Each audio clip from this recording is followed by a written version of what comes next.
My aunt kept telling everyone at family gatherings that my baby wasn't my husband's child as a hilarious joke. She went pale when I made her remember her funny crime.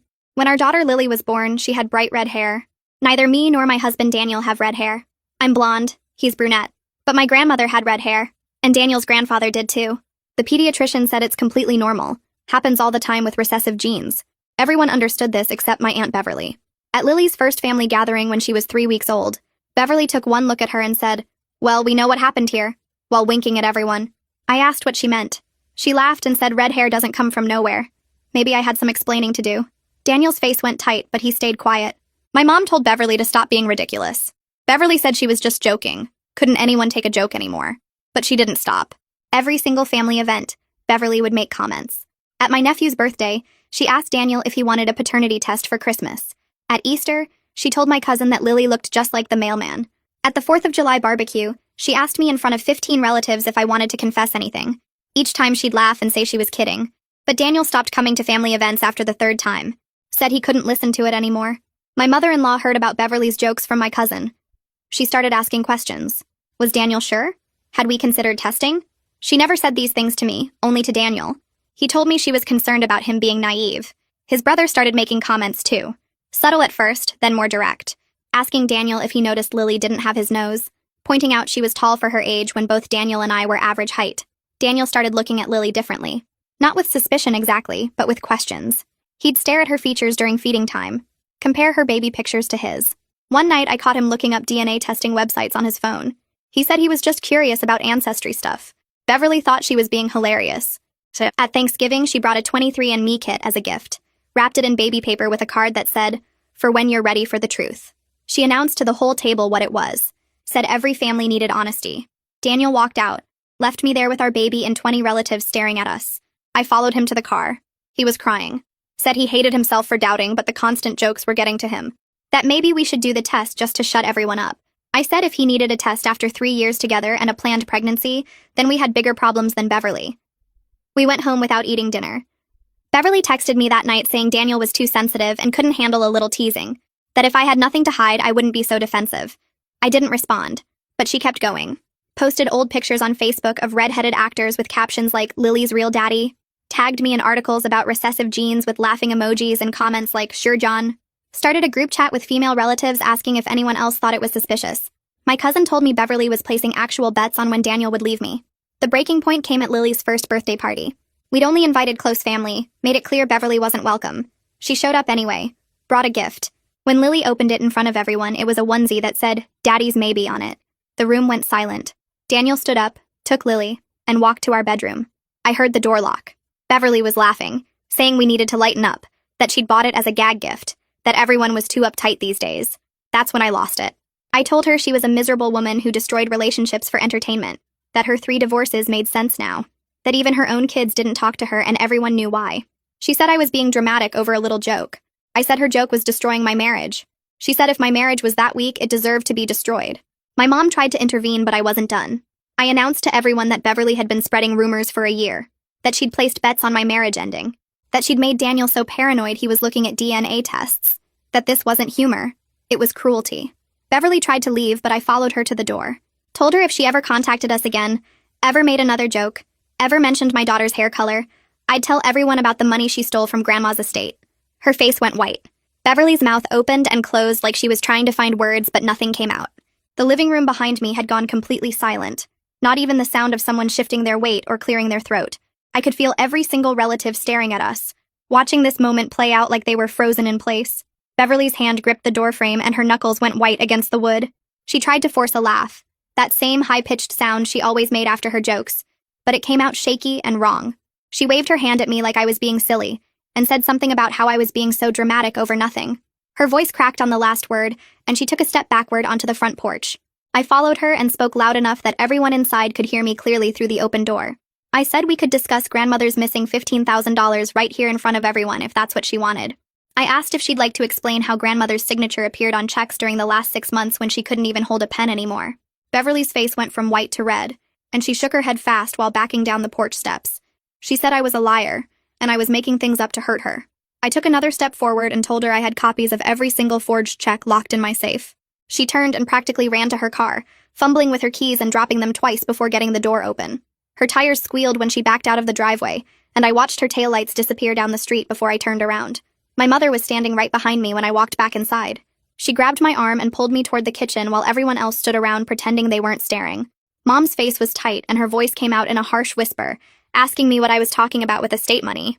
I leaned against the kitchen counter and told her the whole story. 2 years ago, when I was helping clean out grandmother's house, I found a folder of bank statements in her desk. The statements showed checks written in the last 6 months of her life, all made out to Beverly, totaling over $15,000. I'd seen grandmother try to write her name on a birthday card during that time, and she couldn't do it.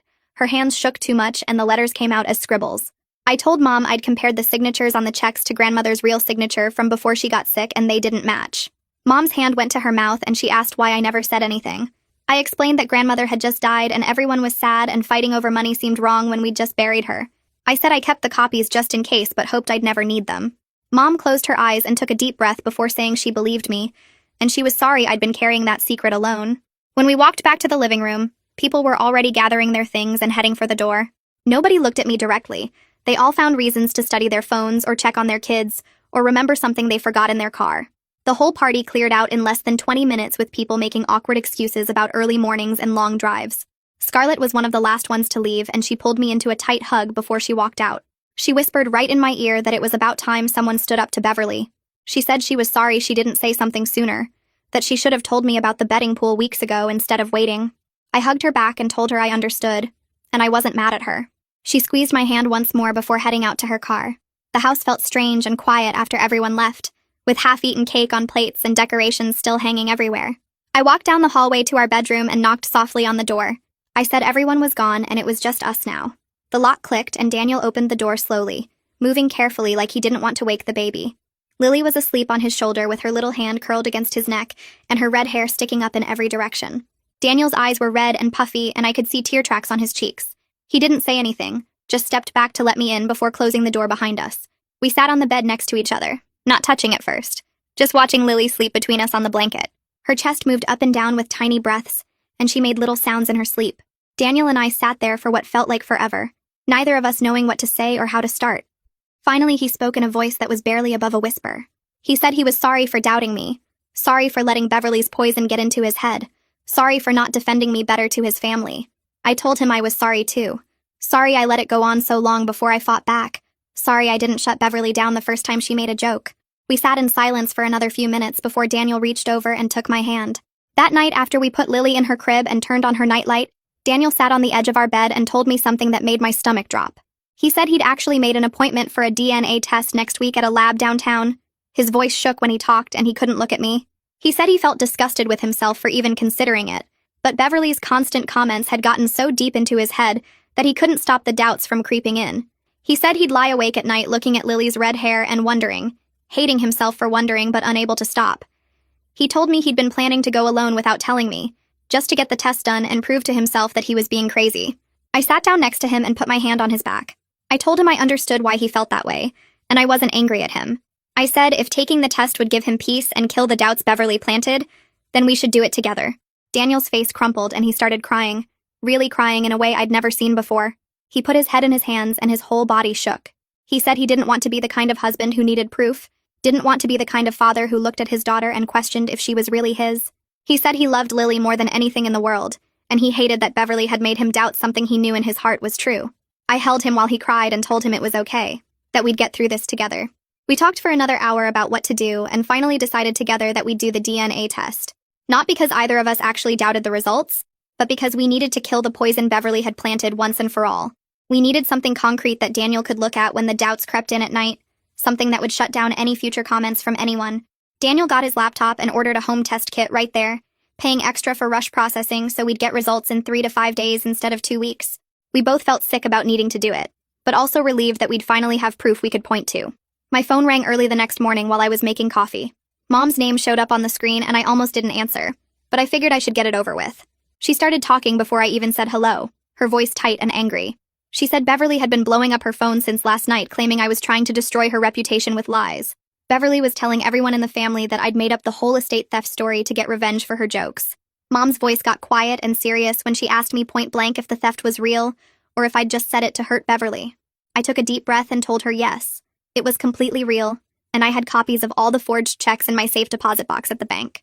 I said I could show them to her anytime she wanted to see proof. An hour later, my phone rang again, and Dad's name showed up.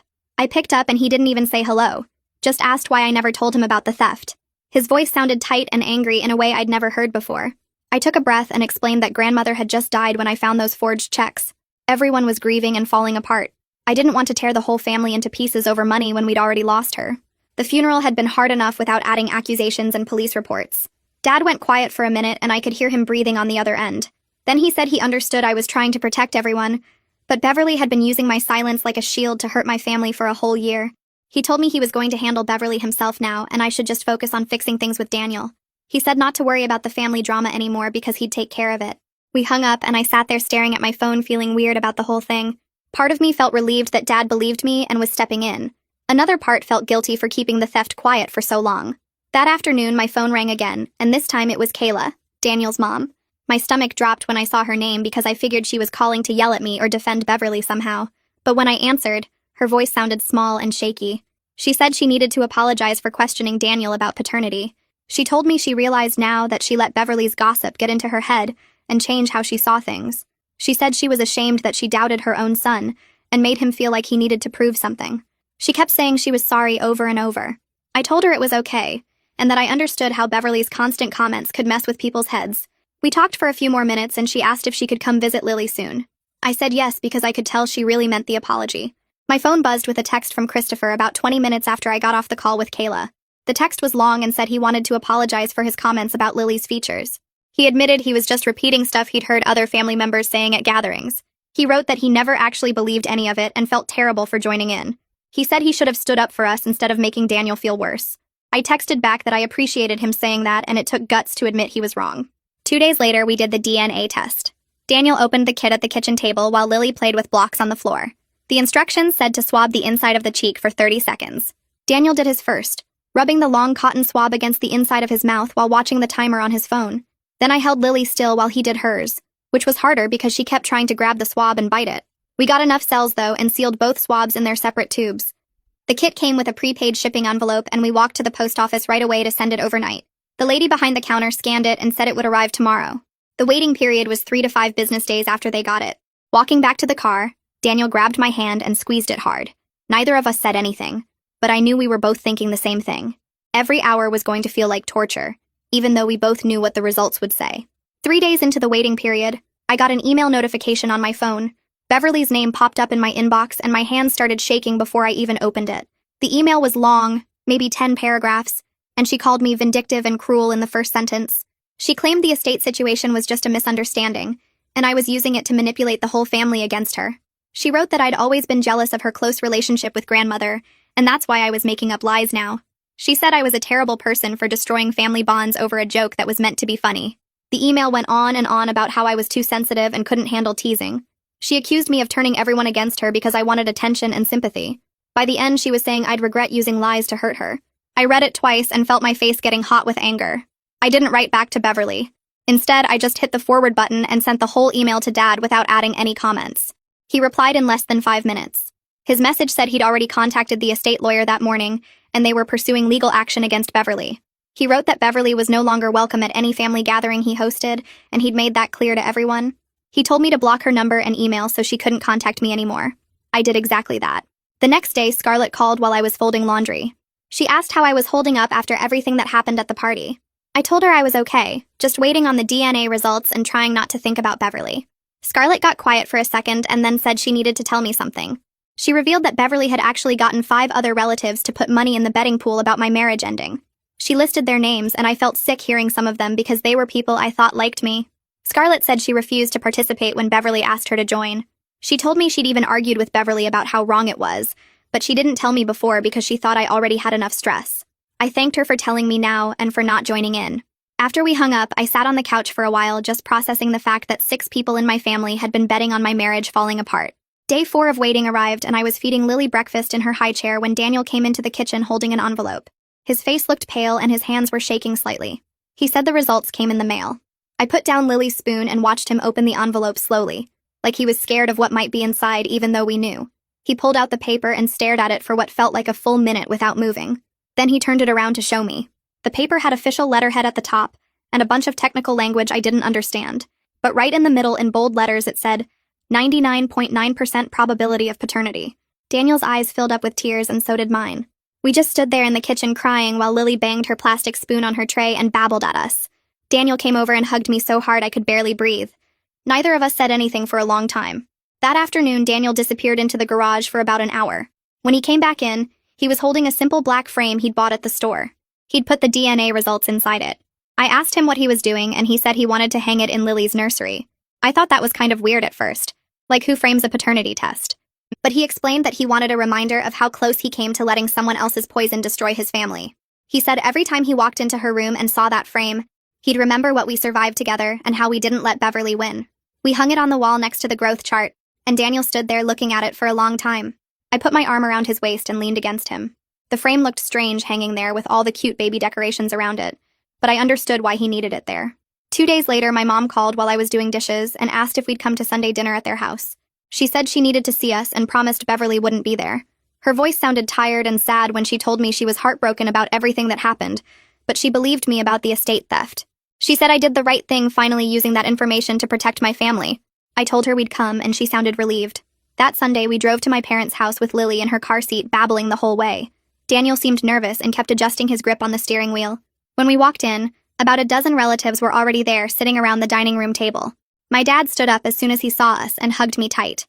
Then he asked everyone to sit down because he had something important to say. The room got quiet and people stopped passing dishes around. Dad cleared his throat and announced that he'd filed a formal complaint with the police about the forged checks Beverly wrote from grandmother's accounts. Several cousins gasped and my Aunt Sarah put her hand over her mouth. But my uncle nodded like he'd been expecting this, and Scarlett reached over to squeeze my hand under the table. Dad said he had copies of everything, and the police were taking it seriously. My mom started crying quietly, and Daniel put his arm around my shoulders. The next afternoon, I was folding laundry in the living room when my phone rang from a number I didn't recognize. I answered it and heard a woman crying so hard she could barely talk. She said her name, and I realized it was Beverly's daughter calling me. She begged me to drop the theft charges and said her mother made a mistake but didn't deserve to go to jail. I sat down on the couch because my legs felt shaky. I told her as gently as I could that I wasn't pressing charges. My father was, and it was out of my hands now. She kept crying and said her mom had problems, but she was still her mom. I said I understood that. But Beverly had a whole year to stop attacking my family, and she chose to keep going. Beverly's daughter said I was being cruel and hung up on me. I sat there holding the phone for a while, feeling sick to my stomach even though I knew I'd done nothing wrong. That night after Lily went to bed, Daniel and I were sitting on the couch watching TV when he muted it suddenly. He turned to me and said he thought we should start seeing a marriage counselor. My stomach dropped because I worried he was going to say he wanted a divorce. But he explained that the DNA test proved biology and genetics, but it didn't automatically fix the fact that he doubted me for months. He said those doubts did damage and we needed help working through it. I felt relieved and scared at the same time. I told him I thought that was a good idea, and he squeezed my hand. He'd already looked up a few counselors who specialized in family issues and trust problems. We made an appointment for the following week. The first counseling session felt awkward from the moment we sat down on the therapist's couch. The counselor was a woman in her 50s who asked us to explain why we were there. Daniel started talking and admitted he felt ashamed of his doubts about Lily's paternity. His voice cracked when he said he hated himself for letting Beverly's poison get into his head. Then it was my turn, and I said I resented him for not defending me more strongly to his family. I told the counselor I felt alone dealing with Beverly's attacks, while Daniel stayed quiet or avoided family events. The counselor listened to both of us and said these were completely normal feelings after what we'd been through. She explained that trust damage takes time to heal, and we shouldn't expect everything to be fixed immediately, just because we had proof. She gave us some exercises to do at home about communicating our feelings without blaming each other. When we left, I felt exhausted, but also a little hopeful. 2 weeks after the birthday party disaster, Daniel got a text from Beverly's husband asking if we could all sit down and have a conversation. Daniel showed me the message and asked what I thought. I said absolutely not, but it was his decision too. Daniel texted back that Beverly wasn't safe for our family right now and we needed space. His hands were shaking while he typed it. Beverly's husband sent back a long message saying Beverly was struggling and felt terrible about everything. Daniel turned his phone off without responding. He told me he was done making excuses for people who hurt us. I hugged him and told him I was proud of him for setting that boundary. 3 days later, my dad called me in the middle of the afternoon sounding angry. The estate lawyer had contacted him with new findings about Beverly's theft. She'd actually taken closer to $22,000 over 6 months, not the $15,000 I'd originally found. The lawyer showed my dad bank records proving Beverly had been systematically draining grandmother's accounts while claiming to help with her bills. She'd forged grandmother's signature on checks and made electronic transfers to her own account. My dad said he felt sick knowing his own sister had stolen from their dying mother. He told me the police were treating it as a serious felony case now because of the amount. I didn't know what to say, so I just listened while he talked through his anger and sadness. Over the next few days, several relatives who'd been in Beverly's betting pool started sending me awkward apology texts. One cousin said she thought it was just a harmless joke and didn't realize how much damage it was causing. Another aunt texted that she felt terrible and wanted to make it right. I read each message but didn't respond to most of them. I was still too angry that they'd participated in something so cruel. Even if they claimed they thought it was harmless, they'd been betting actual money on my marriage falling apart. Scarlett called to tell me she'd heard two of them were trying to get others to pressure me into accepting their apologies. I told her I'd forgive them when I was ready, and not before. She said that was completely fair, and she'd run interference if anyone bothered me about it. By our fourth counseling session, Daniel and I had made some progress but hit a wall during one discussion. The counselor asked Daniel what was holding him back from fully trusting again. He got quiet for a long time, and then finally admitted he'd been struggling with feeling like a fool. He said everyone must think he's stupid for not seeing through Beverly's lies sooner. The counselor leaned forward and told him that being manipulated by a sustained campaign of lies doesn't make him stupid. She explained that Beverly had been deliberately and systematically working to destroy his confidence over more than a year. She said falling for manipulation makes him human, not foolish, especially when it came from family he was supposed to trust. Daniel started crying and I reached over to hold his hand. That session felt like a real breakthrough because he'd been carrying that shame silently. At the end of that same session, the counselor turned to me and asked if there was anything I felt guilty about. I hesitated because I didn't want to admit it out loud. But finally, I confessed that part of me had enjoyed threatening Beverly with the estate information. I said I felt guilty about using what felt like blackmail tactics, even though she deserved consequences for what she'd done. The counselor nodded and said it was completely okay to have complicated feelings about standing up for yourself. She told me that using information to protect my family from ongoing harm wasn't the same as blackmail for personal gain. She said I could acknowledge that standing up to Beverly felt good, while also recognizing it wasn't my proudest moment.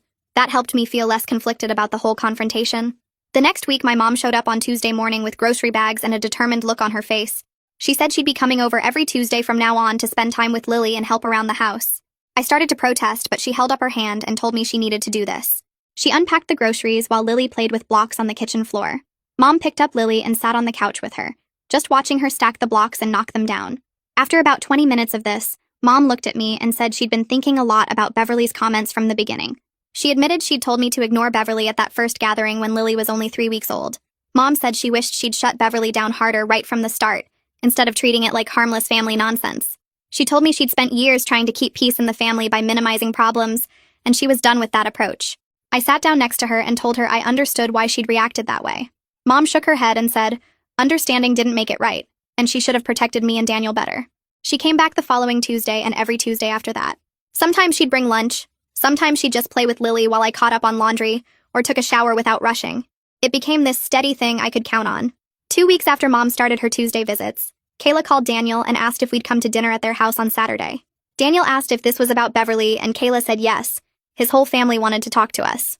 I could see Daniel tense up on the couch while he listened to his mom on the phone. He told her we'd think about it and call her back. But after he hung up, we sat there for a while not saying anything. Finally, Daniel said he thought we should go because his family owed us an actual apology, and this seemed like they were trying to give one. I agreed, but told him we'd leave the second anyone made excuses for their behavior. Saturday came and we drove to Kayla's house with Lily in her car seat. Daniel's brother Christopher answered the door and immediately said he was glad we came. The whole family was there in the dining room. Kayla had made this big meal with Daniel's favorite foods. We all sat down, and it was incredibly awkward at first with everyone just passing dishes around in silence. Then Kayla put down her fork and looked directly at both of us. She said she needed to say something formal and important. She told us that Daniel's family had failed to trust his judgment and support his marriage when he needed them most. Kayla said they'd let Beverly's rumors influence them instead of believing in Daniel's character and integrity.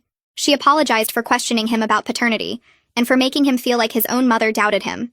Christopher jumped in and apologized for his comments about Lily's features, and for repeating gossip instead of supporting his brother.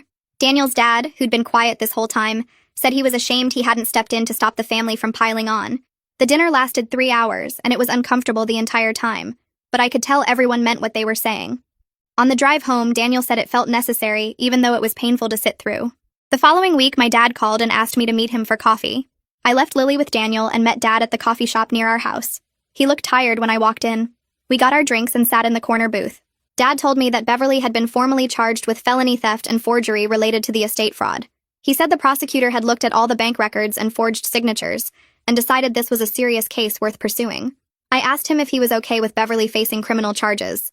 Dad was quiet for a minute and then said he'd actually pushed for the charges to be filed. He told me Beverly needed to face real consequences, not just family disapproval and people being mad at her. Dad said that without legal consequences, Beverly would just wait for everything to blow over and then go back to her old behavior. I told him I felt conflicted about the whole legal route even though I knew Beverly deserved punishment. He reached across the table and squeezed my hand. Dad said he understood my conflict, but this was bigger than just what Beverly did to my marriage. He explained that she'd stolen from their dying mother and betrayed the family's trust in the worst possible way. The charges were filed and Beverly would have to answer for that in court. I asked if he thought she'd go to jail. Dad said he didn't know, but he hoped she'd at least get probation and have to pay restitution. Our counseling sessions continued every week, and slowly things started shifting between Daniel and me.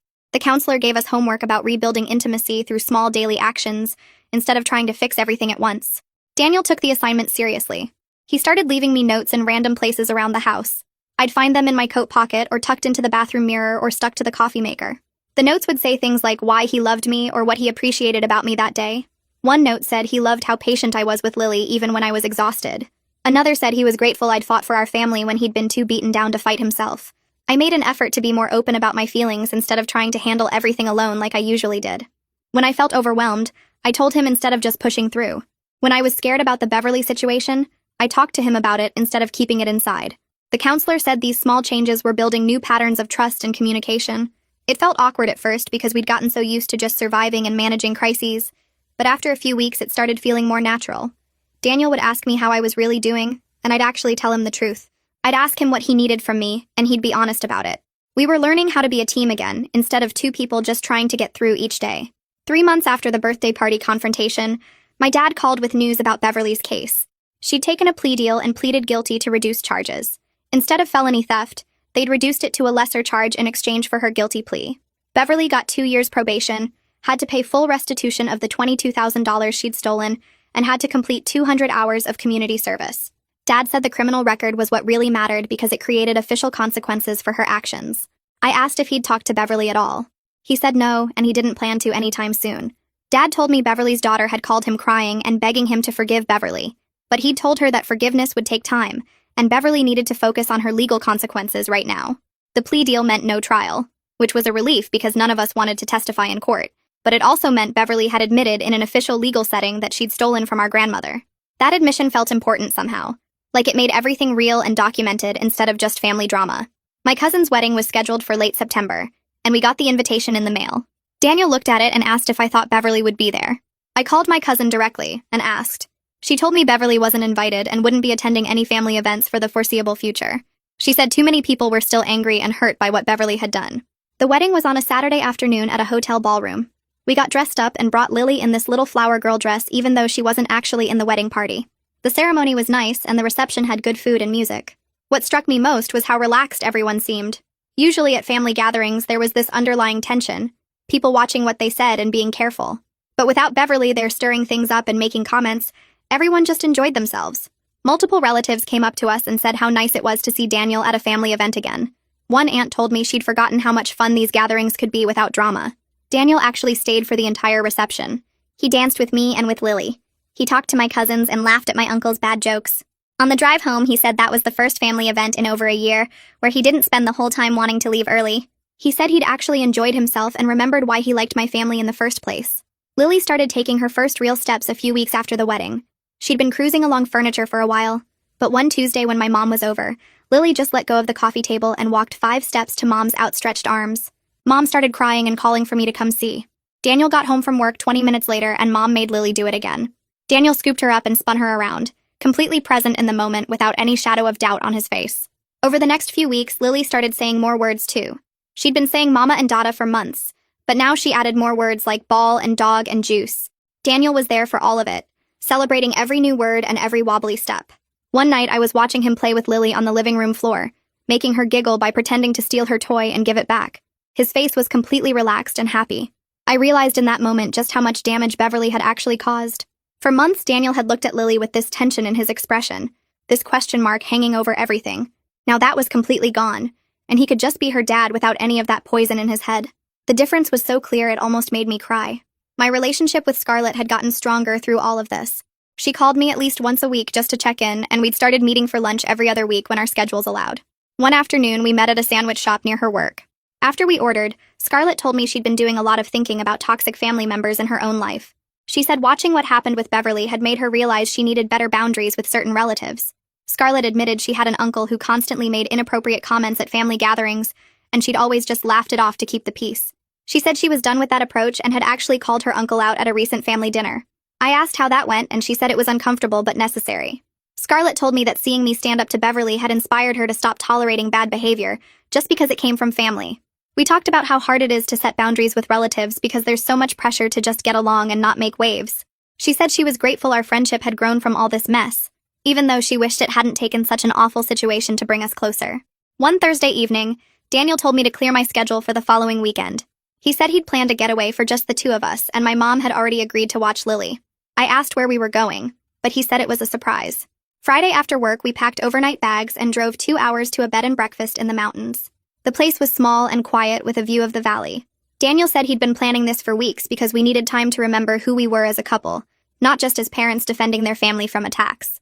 We checked in and went to dinner at a little restaurant in town. It felt strange at first being without Lily, like we'd forgotten how to just be Daniel and me. But by the time dessert came, we were actually relaxing and talking about things that had nothing to do with Beverly or family drama or legal cases. We talked about places we wanted to travel someday, and books we'd been meaning to read. We remembered inside jokes from when we first started dating. That night at the bed and breakfast, we stayed up late just talking in a way we hadn't in years. Saturday morning, we had breakfast on the porch and then went for a hike on one of the trails near the inn. The fall leaves were changing colors and the air was cool and clear. About halfway through the hike, we sat on a bench overlooking the valley. Daniel started talking about his dad and how his father had always avoided conflict no matter what. He said he'd been scared of becoming that kind of person, someone who just stayed quiet while bad things happened around him. Daniel told me he felt like he'd almost become his dad during the whole Beverly situation, just withdrawing and hoping it would go away instead of fighting back.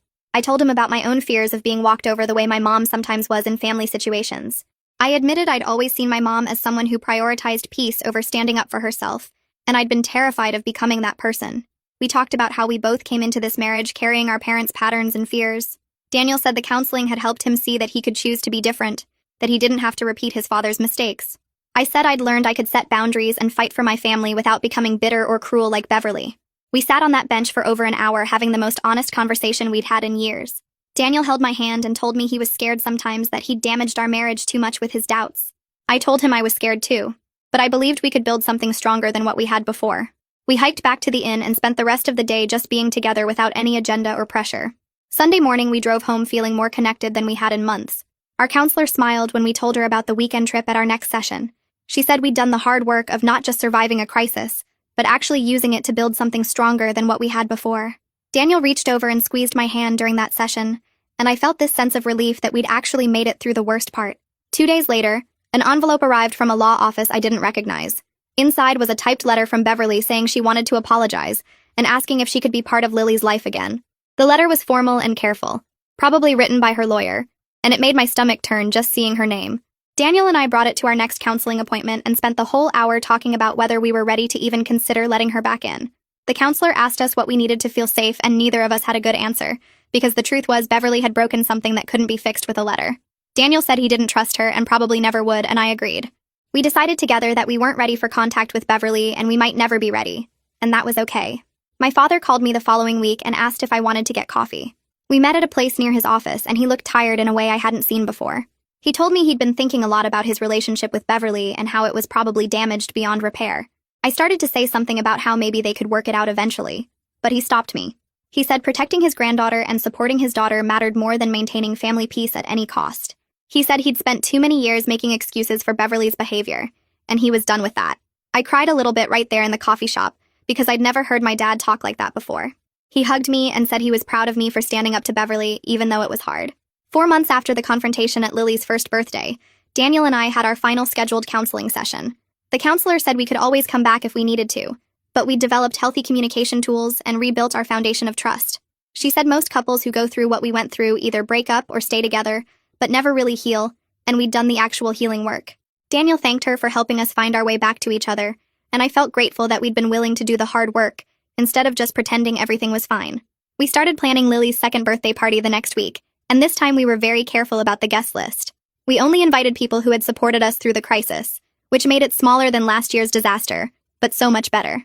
My parents were coming, Daniel's mom Kayla was coming, Christopher and his new girlfriend, Scarlett and her family, and a few other relatives who had stood by us. No one who had participated in Beverly's betting pool got an invitation. No one who had made Daniel feel like he needed to question his own daughter got invited. The party was just going to be about celebrating Lily with people who actually loved her. The morning of the party, Daniel helped me set up decorations while Lily played with her toys in the living room. We hung streamers and balloons, and I made a cake with red frosting to match her beautiful red hair. People started arriving around noon, and the house filled up with warmth and laughter in a way it hadn't the year before. Everyone brought gifts and hugs, and no one made a single joke about paternity or hair color or anything else. Kayla spent 20 minutes on the floor playing blocks with Lily, and I watched Daniel watching them with this peaceful expression on his face. About an hour into the party, Daniel tapped his glass with a fork to get everyone's attention. He gave a short toast thanking everyone for standing by our family during a difficult time. He didn't mention Beverly by name, but everyone understood what he meant, and several relatives raised their glasses with visible emotion in their eyes. My mom wiped tears away, and my dad put his arm around her shoulders. Christopher stood up and added that he was grateful to be part of a family that knew how to support each other when it really mattered. Then it was time for cake, and we brought Lily to her high chair with the red frosted cake in front of her. She looked at it for about 2 seconds before smashing both hands right into the middle of it. Red frosting went everywhere, all over her face and hair and clothes, and everyone laughed and took pictures. I caught Daniel watching her with pure joy and zero doubt on his face, and that moment felt like the real victory. Not the confrontation with Beverly or the legal consequences or even the DNA test. Just Daniel looking at our daughter covered in cake and seeing nothing but love. My mother pulled me aside while Daniel was helping Lily get cleaned up. She told me she was proud of how I'd fought for my family. She said she'd been thinking about times in her own life when she should have been more assertive, and I'd inspired her to work on that. I hugged her and told her it meant a lot to hear her say that. Christopher came over with a woman I'd never met before, and he introduced her as his girlfriend Joyce. He told her this was his niece Lily, the smartest and cutest kid in the whole family. Daniel caught my eye across the room and smiled, and I knew he'd heard it too. After everyone left and we'd said our goodbyes, Daniel and I cleaned up together while Lily napped in her room. We picked up wrapping paper and put away leftover food and wiped frosting off the walls. Daniel said this birthday felt completely different from last year, and I agreed. He told me he was grateful we'd gone through hell together, because now he knew our marriage could survive anything. I said I felt the same way, and we finished cleaning in comfortable silence, just being together in our home with our daughter sleeping safely nearby. A few weeks after the party, Beverly's daughter called while I was doing laundry. I let it go to voicemail at first, but she called back twice, so I answered. She asked if we could talk about letting her kids spend time with Lily since they were cousins, and shouldn't be punished for their grandmother's behavior. I told her I understood where she was coming from, but we needed to protect our peace right now. She asked how long that might take, and I said honestly I didn't know. Maybe someday, but not today. She was quiet for a minute, then said she understood and hoped we could work toward it eventually. After we hung up, I felt guilty, but also relieved that I'd held the boundary without caving to pressure. Daniel came home from work the next Tuesday with this huge smile on his face. He picked up Lily and spun her around, then kissed me and said he got the promotion he'd been hoping for. His boss told him during the review that his communication skills had improved dramatically over the past 6 months. Daniel said he'd actually mentioned the counseling to his boss in a general way, talking about how working on personal growth had helped him professionally. That night after Lily went to bed, Daniel told me the whole nightmare with Beverly had taught him to stand up for himself in all areas of his life. He said he used to avoid conflict at work too, just like he did with family, but counseling showed him how to be direct without being aggressive. The following Sunday, we tried out a parents group at our church that someone had mentioned to us. About 8 couples sat in a circle in the church basement with coffee and donuts. The facilitator asked everyone to share one family challenge they were navigating. We heard about in-laws who ignored boundaries, parents who played favorites with grandchildren, siblings who caused drama at every gathering. When it was our turn, I gave a brief version of what happened with Beverly without using her name. 3 different people nodded like they'd experienced something similar. After the meeting, 2 couples came up to talk to us more, and we exchanged numbers. Daniel said on the drive home that it felt good to know we weren't the only ones dealing with complicated family stuff. My parents invited us over for dinner a few days later. Dad grilled burgers while Mom and I made salad, and Lily played in their backyard.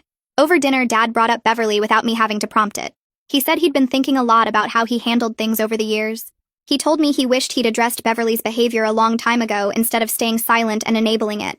Mom agreed and said she felt the same way, that they'd both chosen peace over protection. I told them I understood why they did it, that confronting family is hard.